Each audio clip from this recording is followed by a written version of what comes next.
Bonjour à tous, nous sommes aujourd'hui le 24 Tevet et en l'honneur de l'Aïloula du Admor Hazaken, nous allons faire le 13e chapitre en entier. Donc, dans le chapitre précédent, Rabbi Shneur Zalman avait décrit la dimension spirituelle du Benoni. Du fait de son âme animale, il peut parfois éprouver de mauvais désirs en son cœur, mais son âme divine ne permet pas à ces désirs de se traduire en pensée, en parole ou en action. Au contraire, ces trois vêtements sont tous sous la domination exclusive de l'âme divine. Le Benoni ne les emploie donc que pour les pensées, paroles et actions liées à la Torah et au commandement divin. ובזה יובן לשון מאמר רבותינו ז"ל, בינונים זה ששופט פירוש יצר טוב ויצר הרע. On peut ainsi comprendre l'expression de nos sages, qui est ramenée dans la Gemara Brachot, DAF 61b. Les Beinonis sont jugés par l'un et par l'autre, c'est-à-dire par leur bon et leur mauvais penchant. Tous deux le jugent et lui dictent sa conduite. Pour étayer ce principe, le Talmud rajoute un verset. Il cite un cité du verset des psaumes, psaume 109, verset 31. Dirtiv ki yamod leyamin evion yoshia mishofte nafsho, ainsi qu'il est dit dans le Teilim, Dieu se tient à la droite du psaume, du pauvre, pour le sauver de ceux qui jugent son âme. La forme plurielle de l'expression ceux qui jugent indique la présence de deux juges, le bon et le mauvais penchant. Ce verset établit que chez le Beinoni, les deux penchants sont désignés comme ces juges. Or, si le terme Beinoni devait être compris dans son sens simple, c'est-à-dire comme la personne comptant autant de bonnes que de mauvaises actions, il aurait dû être dit le Beinoni est gouverné par les deux penchants. Car pour qu'une personne faute, son mauvais penchant doit être maître d'elle. Si le Beinoni vivait les deux situations, on devrait donc dire qu'il est gouverné et non seulement jugé par les deux penchants. Selon la définition du terme Beinoni donnée au précédent chapitre, il est évident que celui-ci n'est que jugé par les deux penchants et non gouverné par ceux-ci, comme nous allons maintenant l'expliquer. Et nos Chachamim n'ont pas dit il est gouverné par l'un et par l'autre, le bon et le mauvais penchant, que Dieu préserve. Qui que sheyesh ezo shlita ou memshala liyetzerara, beirktana afilou lefisha akala, parce que lorsque le mauvais penchant exerce un pouvoir ou une domination quelconque, même momentanée, sur la petite cité, c'est-à-dire chaque fois que le mal gouverne le corps, Nikra Racha, Beota Shara, eh bien l'homme est qualifié à ce moment-là de Racha, comme on l'avait vu dans le chapitre 9. Et là, Ayetserara, Eno Rak, Al Derech Mashal, Kemo Shofet, Vedayan, Aomer, Daato, Mishpat. En fait, ici, le mauvais penchant du Beinoni est seulement pour employer une image semblable à un magistrat ou à un juge qui exprime son opinion au cours du procès.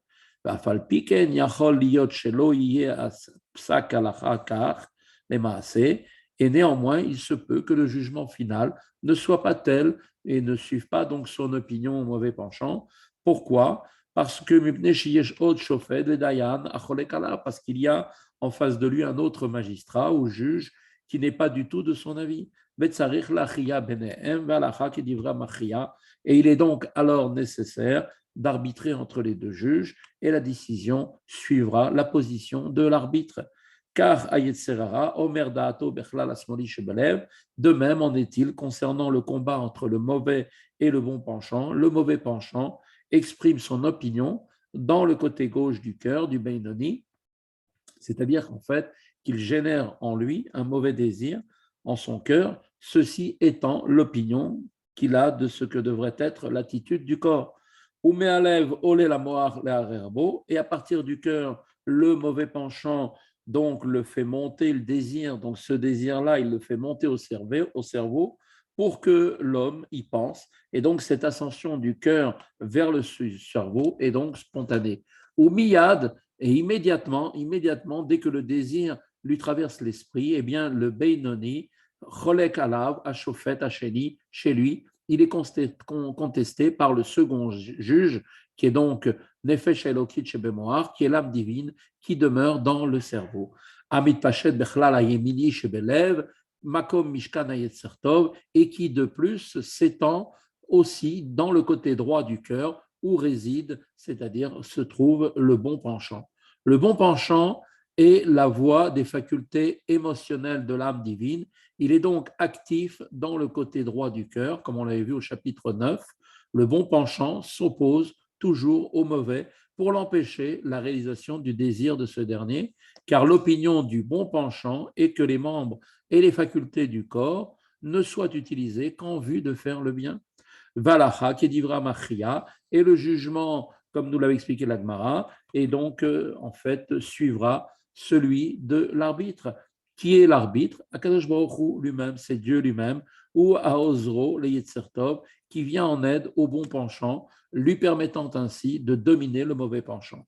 Kemahama Rabotenuzal, comme l'ont dit nos Chachamim dans la Gemara Kiddushin DAF 30b, nous dit là-bas, le mauvais penchant de l'homme s'affermit quotidiennement. Et si Dieu ne l'aidait pas, c'est-à-dire n'aidait pas son bon penchant, eh bien, il ne pourrait pas le surmonter, ce mauvais penchant.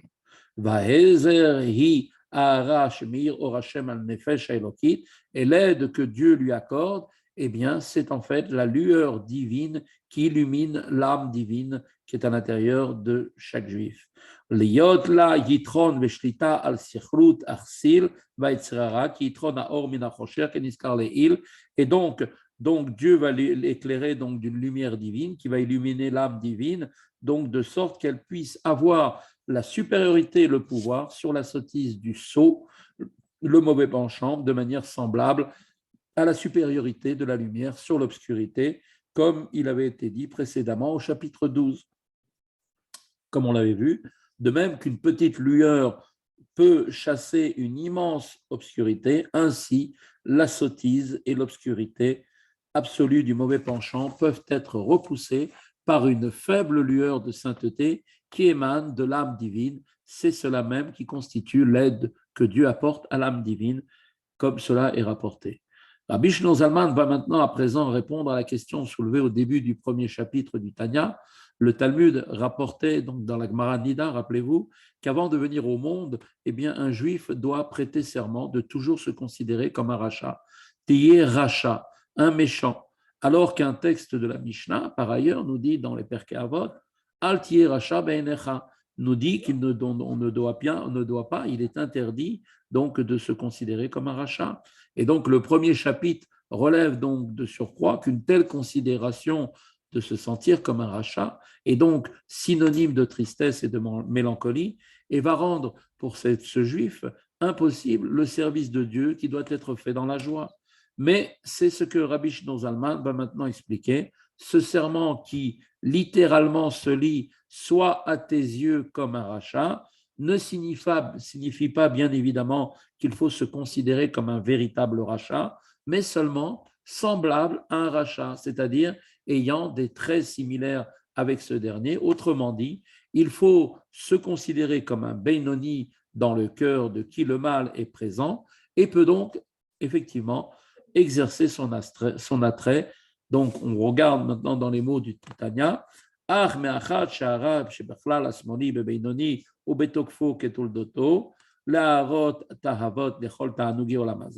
Toutefois, étant donné que le mal dans le côté gauche du cœur du Beinoni est dans sa vigueur originelle, désirant ardemment tous les plaisirs de ce monde, n'ayant ni été affecté devant le bien de l'âme divine du fait de sa petitesse, comme dans le cas du tzaddik, ni même repoussé en quelque façon de sa position, et c'est seulement qu'il n'a en fait pas le pouvoir et la domination pour se répandre dans tous les membres du corps et s'exprimer en action, en parole ou en pensée. Ce défaut donc d'expression du mal n'est pas non plus imputable à la prédominance du bien, car au contraire, le mal conserve toute sa force originelle sous tous ses aspects. Son incapacité à s'exprimer vient uniquement du fait que Akadosh Baruch Hu se tient à la droite du pauvre, comme il est marqué, Akadosh Baruch Hu omed le yamina eviot ve'rozer ou mehir le nefesh elokit, et il aide et il illumine l'âme divine de sorte qu'elle soit en mesure de prédominer sur le mal. Ainsi, seule l'intervention divine empêche le mal d'atteindre le corps. Dans son essence, toutefois, le mal demeure inchangé, c'est chez le Beinoni. La reine Nikra Keracha, Kema Amar Rabotenu Zal, et c'est pourquoi le Beinoni est décrit comme un rachat, c'est-à-dire comme un rachat, semblable à un rachat, ainsi que le disent nos chachamim. Mais si tout le monde te dit que tu es un tzaddik, sois à tes yeux comme un rachat, comme on l'avait vu dans le texte, Afilu kolam kulo omrim lecha tzaddik, ataïe benecha keracha. Velo rachat mamash, mais attention, tu ne dois pas te considérer véritablement comme un rachat, ce que condamne la Mishnah du Perkei Avot, donc dans le deuxième chapitre, Mishnah 13, évoqué donc au premier chapitre du Tanya, et ce qui exclurait donc la joie dans le service de Dieu, car une personne, à partir du moment où elle se sent complètement condamnée, a priori la joie la quitte. Là, il n'en est pas du tout question. Et là, shiarzik atzmo le benoni, plutôt, cela veut dire qu'il doit se considérer comme un benoni. Velo le'amin le'olam she'omrim shara shebo nitbatel legabe atov azo Bedargat Sadik. Et de surcroît, le Benoni doit prendre en compte aussi l'opinion ne doit pas croire, si vous voulez, l'opinion du monde, que le mal en lui a été effacé devant le bien, car cela est seulement le niveau du tzaddik qui est seul à pouvoir y arriver. Seul un tzaddik parvient à effacer et à transformer le mal qui est en lui. Mais le monde juge le Benoni à travers ses actes et constatant qu'il ne commet aucune faute, pense qu'il a lui aussi chassé le mal à la source de la faute et le considère donc comme un tzaddik. Les sages l'enjoignent donc de ne pas accepter cette opinion du monde. Et là, en fait, en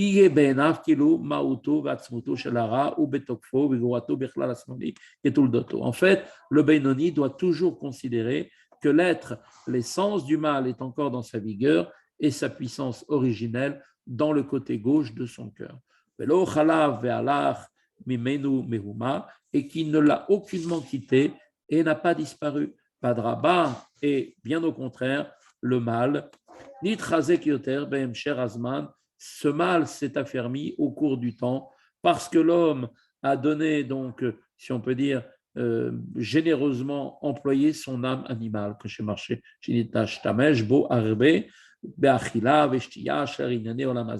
par le fait de manger, de boire et des autres occupations matérielles. L'exercice même de l'âme animale la rend, à force de répétition, plus puissante qu'à sa naissance. Rabbi Shneur Zalman conclut donc que l'expression « soit à tes yeux comme un rachat » signifie qu'un homme, quel qu'il soit, doit se regarder toujours comme un Beinoni et non comme étant un tzaddik. En effet, une telle considération qui se traduirait par l'abandon du combat permanent contre le mal pourrait bien n'être qu'une illusion de conduire et le conduire à la chute jusqu'au niveau de rachat.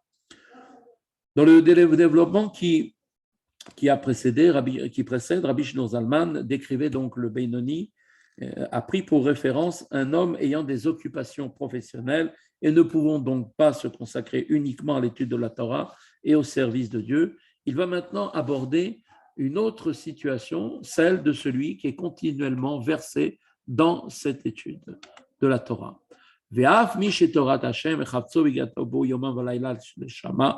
Et même pour celui qui a pour seule aspiration la Torah de Dieu, qu'il étudie jour et nuit pour elle-même, cela n'est en aucune manière une preuve que le mal a été délogé de sa place. Et là, yachol liyot, shemahuto ba'atzmuto, ou betokfo, bekvurato, bemkomo, bechlal asmoli. Et en fait, peut-être l'être et l'essence du mal est-il dans toute sa vigueur et dans sa puissance, dans son siège, dans le côté gauche du cœur. Rak shelovshav shehem machshava dibur maaseh shel nefesh habahamit. Et si ce n'est qu'en fait, que ce sont uniquement ces vêtements que sont la pensée, la parole et l'action de l'âme animale qui ne se revêtent pas du cerveau, de la bouche, des mains et des autres parties du corps pour penser ou agir de façon interdite. Mipne Hashem, Shenatan, Shlita, ou même Shalal Amoach, du fait du pouvoir que Dieu a donné, la domination que Dieu a donnée au cerveau sur le cœur. La reine Nefesh Elokit Shebemoar Moshelet Peirtana Evare Aguf Kulam. Et c'est pourquoi L'âme divine qui est donc située dans le cerveau gouverne la petite cité, c'est-à-dire tous les membres du corps, chez Yul, Levush ou Merkava, faisant d'eux un vêtement et un char, c'est-à-dire un moyen d'expression, un vêtement totalement subordonné à son utilisateur, tel un char à son conducteur, du fait de la suprématie que Dieu lui a donnée. L'âme divine peut utiliser les membres du corps comme un vêtement et un char. Les shloshar levushe shitlabshu behem shehem marshaba dibur maaseh shel tariq mizot Torah, par lesquels ces trois vêtements, ceux de l'âme divine, qui sont la pensée, la parole et l'action, qui relèvent des 613 commandements de la Torah, s'expriment littéralement, sont revêtus. Il est donc possible que pour ce qui est des pensées, des paroles liées à la Torah, comme pour la réalisation des commandements, l'âme divine est le dessus et l'âme animale lui soit soumise. Dans ce domaine précisément, l'âme divine exerce une totale suprématie. Toutefois, l'être et l'essence de l'âme divine n'a pas, eh bien, cette âme divine n'a pas le pouvoir de la domination sur l'être et l'essence de l'âme animale chez le Beinoni, qui im besha'a sha'avat Hashem ou beit galut libo, si ce n'est uniquement que lorsque le Bné Israël est dans un amour pour Dieu révélé donc dans son cœur. Donc, Beitim mezumanim kemo beshaat atfila ou kyotseba, à des moments propices tels que la prière, ce qui est semblable, comme il avait déjà été expliqué précédemment au chapitre précédent, le Benoni voit s'éveiller en son cœur lors de la prière un amour ardent pour Dieu qui provoque donc automatiquement la soumission du mal de son âme animale devant le bien de son âme divine. Ve'av gamzot apaham, mais même alors, lorsqu'à ce moment, l'âme divine prend le dessus sur l'âme animale, il ne s'agit que d'un pouvoir et d'une domination, c'est-à-dire que l'âme divine parvient à dominer l'âme animale, mais non à la vaincre au sens de l'anéantir totalement dans son essence, qui est dirtive, ainsi qu'il est dit à propos du combat entre Yaakov et Esav, quand il est marqué dans la Genèse là-bas, qui ce combat symbolise le combat entre le bien et le mal dans l'âme humaine. Eh bien, il est marqué, et une nation prévaudra sur l'autre. Jacob, qui symbolise le bien, prendra simplement le dessus sur Esav, le mal, mais ne parviendra pas à en venir à bout, ainsi que disent nos sages sur ce verset, que chez Zekam, Zénophel, que chez Zekam, Verchoulé. Quand celle-ci, c'est-à-dire cette nation, prédomine, celle-là, l'autre nation, va chuter, et quand celle-là, l'autre qui se lève, la première, eh bien, va chuter. L'âme animale qui chute durant la prière est capable de se relever et de se manifester à nouveau. L'âme divine n'est donc pas parvenue à la vaincre durant la prière et sa domination n'a été que temporaire. Donc, cette explication est fondée sur une note du Rabbi. Le Rabbi explique ainsi pourquoi Rabbi Shneur Zalman ne cite que la moitié de la seconde proposition. Quand celle-ci se lève, celle-là tombe, et quand celle-ci se lève, sans conclure par ce qu'il en est de l'âme divine. Le propos ici de Rabbi Shneur Zalman, dans la citation de la seconde phrase, est de montrer en fait que l'âme animale peut se relever, bien qu'elle soit tombée durant la prière. Le reste de la phrase est donc ici hors de propos. Chez Nefesh Elokit, chez Be'emsa, Mitgaberet al Nefesh Abamit, Bemakor, Agvurot, Shei Bina, ainsi l'âme divine se fortifie donc et prend le dessus sur l'âme animale au niveau de la source de la force dont on appelle les Gvurot, qui est donc la source et Bina. Dans la description kabbalistique des Sphirot, le niveau de Bina est la source de Gvura pour l'âme divine, puisqu'en fait ils sont sur la partie de la colonne de la gauche. Cela signifie que la source de sa force, Gvura, pour combattre l'âme animale, se trouve dans sa faculté de compréhension Bina, la faculté par laquelle elle comprend la grandeur de Dieu. Leitbonen, Bigdulat Hashem, Ensof Baruchu, Léolid, Ahava Azal Hashem, Kirash Pehesh, Bechlal, Aimini, Shebelibo, et donc va permettre donc par cette force que la Bina, en méditant sur la grandeur de Dieu, le Ensof, béni soit-il, et en engendrant ainsi un amour intense et ardent pour Dieu dans le côté droit du cœur. Et alors, comme l'âme divine prédomine par son amour si intense et manifeste pour Dieu, eh bien, la sitra achara, le mâle de l'âme animale, situé dans la partie gauche du cœur, est donc soumise.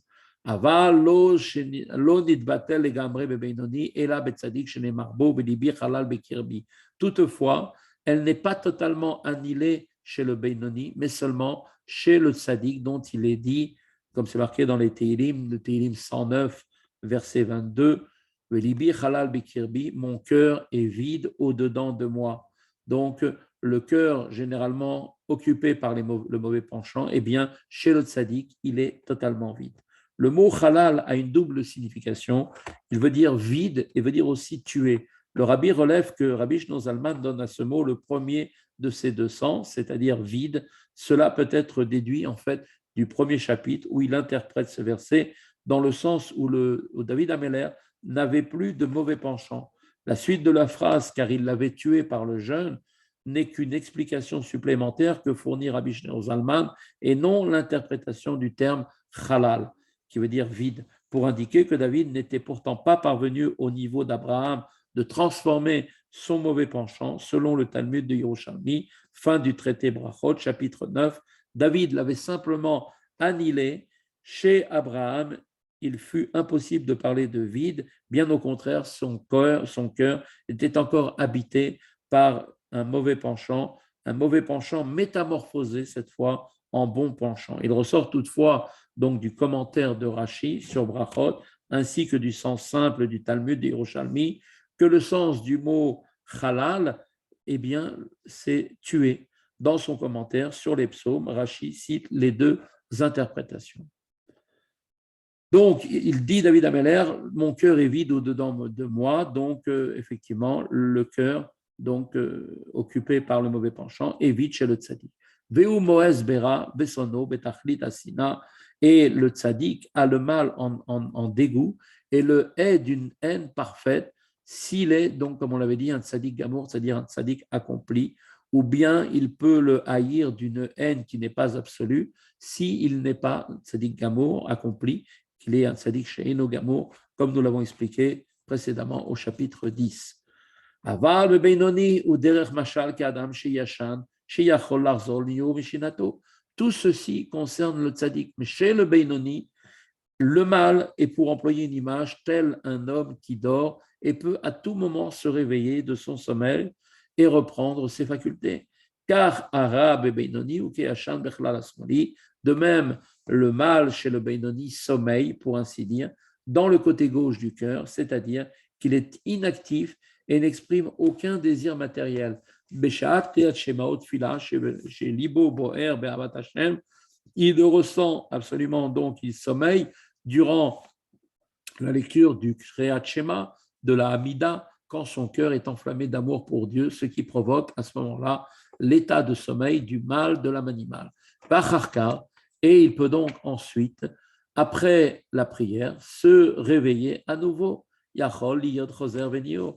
Rabbi Shlomo Zalman va donc décrire maintenant une catégorie supérieure de Beinoni, qui est un homme pénétré tout au long de la journée du même degré d'amour pour Dieu qu'il éprouve durant la prière, et donc l'âme animale n'est jamais éveillée. Il ne sera alors possible de comprendre la nature du jugement porté par Rabbah sur lui-même. Au premier chapitre, il avait été démontré que le terme Benoni ne désigne pas, comme l'interprétation littérale aurait pu le laisser entendre, un homme ayant une moitié de mérite et une moitié de faute. S'il en était ainsi, comment un sage tel que Rabbah, qui n'a jamais négligé l'étude de la Torah, fût-ce même un moment, aurait-il pu commettre une erreur aussi flagrante que celle de se considérer lui-même comme un Beinoni? La définition donnée du Beinoni peut sembler ne pas résoudre cette difficulté. En effet, comme Rabbi Shlomo Zalman l'a expliqué au chapitre 12, un Beinoni, donc, eh bien, ne faute jamais, mais néanmoins éprouve encore le désir de la faute. Rabbah, qui était un tzaddik, était évidemment conscient de l'absence en lui de toute forme de désir matériel. Donc, la question, c'est comment aurait-il pu commettre l'erreur de se tenir lui-même pour un Beinoni? La description qui suit maintenant une catégorie particulièrement élevée de Beinoni va nous permettre de répondre à cette question.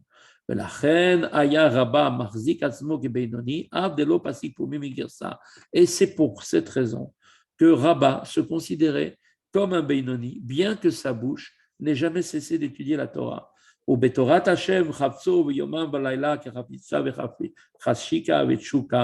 que son unique désir fut pour Rabat l'étude de la Torah de Dieu jour et nuit, avec passion, désir et avec une soif extrême.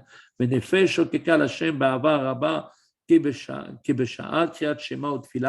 avec une âme languissante après Dieu dans un amour immense comme au moment de la lecture du Shema et de la Hamida. Le cœur du Beinoni durant la prière, comme on l'avait vu, ressent un tel amour pour Dieu qu'il ne peut avoir à ce moment-là aucun mauvais désir en son cœur.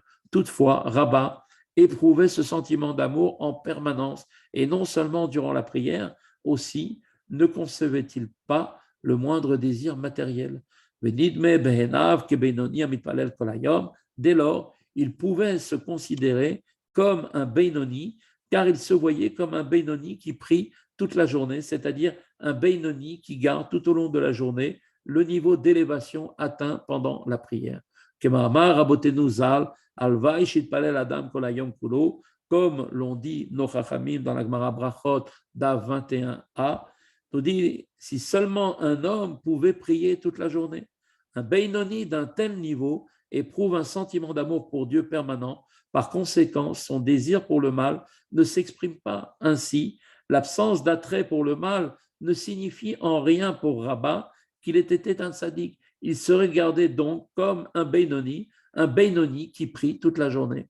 Il s'ensuit que même durant la prière, quand le Beinoni triomphe en éveillant son amour pour Dieu et en soumettant le mal de son âme animale, l'âme divine ne fait que prendre le dessus sur l'âme animale sans le vaincre. Aussi, cet état peut-il cesser après la prière? De ce fait, le service spirituel du Beinoni n'est considéré comme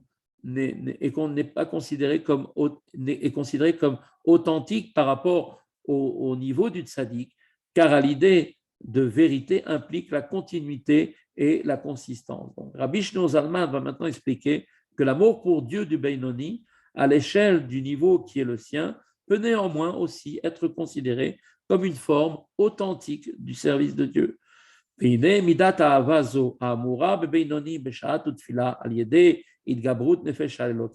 Or, cette forme d'amour dont il était question, qui était prouvée par le Beinoni au moment de la prière en vertu de la prédominance temporaire de l'âme divine sur l'âme animale, etc.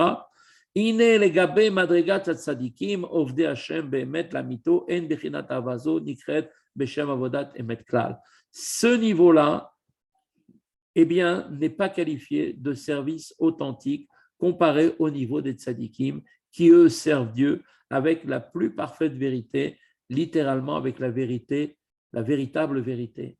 Emet lahamito. Mais étant donné que cette forme d'amour pour Dieu passe et disparaît après la prière, Oktiv sfat emet tikon laad ve'ad alors qu'il est écrit dans les Proverbes, là-bas, chapitre 12, verset 9, le langage, littéralement la lèvre de vérité, sera établi à jamais, mais la langue du mensonge ne dure qu'un instant. Donc, n'est donc vrai que ce qui est immuable, ce qui ne change jamais, ce qui est au contraire n'est que contemporaire et éphémère, ne peut pas être qualifié de vrai. Ainsi, l'amour pour Dieu du Beinoni, qui est manifeste durant la prière et disparaît ensuite, ne peut être qualifié d'authentique, de vrai, au sens absolu de la vérité, la véritable forme de vérité qui est donc, elle, atteinte par les tzadikim, ne lui est pas accessible.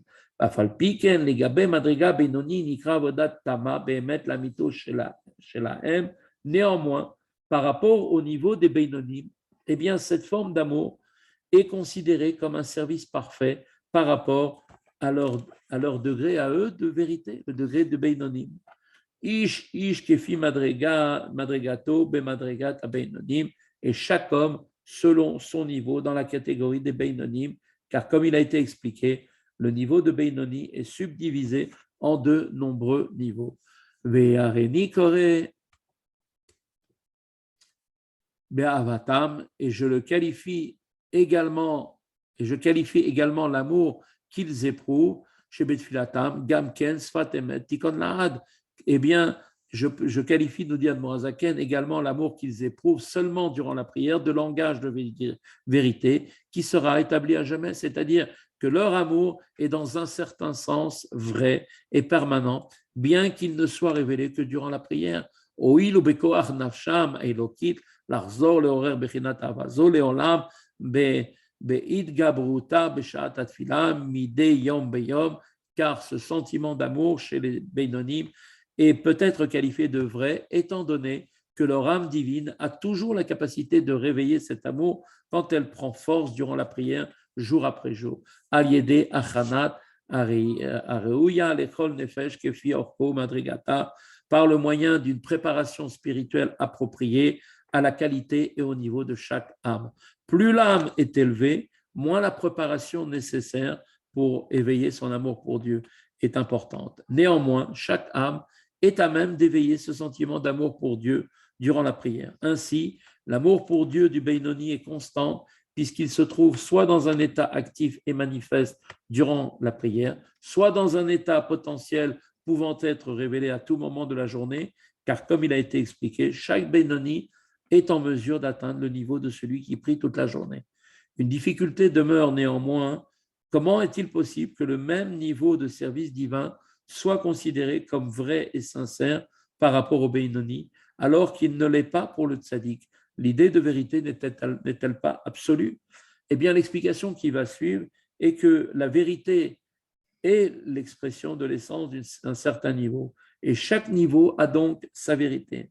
Pour bien comprendre maintenant cette idée, on peut relever que de même qu'il existe des myriades de niveaux de monde spirituel, les plus sublimes jusqu'aux niveaux les plus bas, et que ces derniers sont comme néant comparés aux premiers, alors comment serait-il possible de dire que dans des niveaux inférieurs, la vérité existe? Il faut en conclure que chaque niveau, indépendamment, a sa vérité.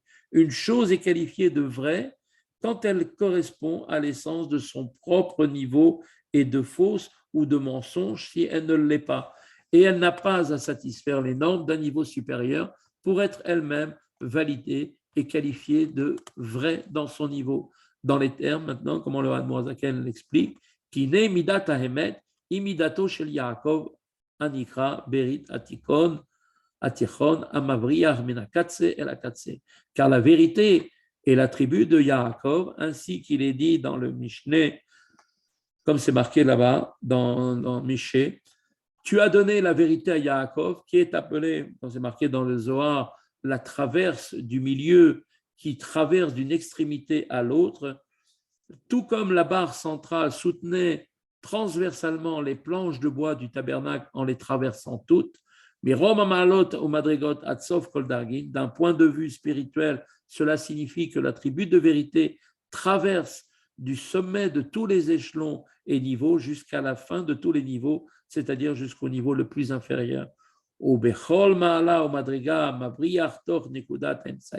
Et à chaque échelon et niveau, eh bien, il traverse le point central de ce niveau particulier. Qui est en fait le point et la qualité, c'est-à-dire la norme de l'attribut de vérité dans ce niveau. Voici une preuve d'ailleurs établissant d'ailleurs que chaque niveau a sa propre norme de vérité. Midat haemet i nachala beli metzarim vein la shiur lema'ala adrom ma'alot. L'attribut de vérité est un héritage illimité. Il n'a pas de limite supérieure dans son extension jusqu'au plus haut niveau.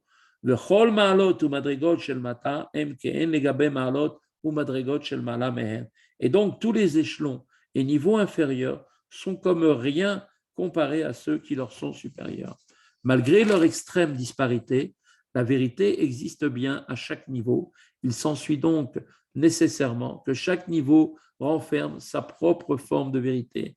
À l'appui de l'affirmation selon laquelle les niveaux inférieurs sont incomparables à ceux qui leur sont supérieurs, Rabbi Shneur Zalman va citer un principe kabbalistique.